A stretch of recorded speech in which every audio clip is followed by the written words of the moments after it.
68 at Greenwood, and 69 at Columbia. At Charleston, it was mostly sunny, with a temperature of 73. Once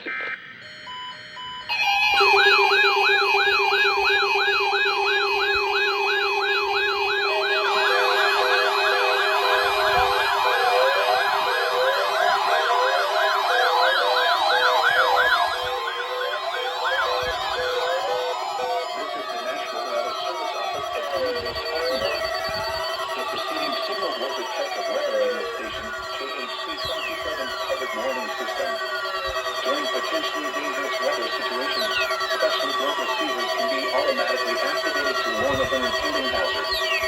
Tests of the signal and receiver's performance are normally conducted between 11 a.m. and noon each Wednesday. If there had been a threat of severe weather, the test would have been postponed until the next available good weather day. Reception of this broadcast and the warning alarm will vary at any given location. This variability, normally more noticeable at greater distances from the transmitter, can occur even though you are using a good quality receiver in good working order. The warning alarm will be activated for hazardous watches and warnings. For station KHC-27, broadcasting near Rock Hill, on a frequency of 162.425 MHz, the warning alarm will be activated for the following counties in South Carolina: Cherokee, Chester, Fairfield, Lancaster, Union, and York. And in North Carolina, Cleveland, Mecklenburg, and Union.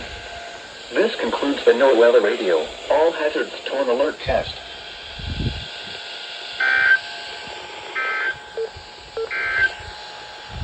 These are the 11 a.m. Eastern Daylight Time observations from the Carolinas on Wednesday, April 12th.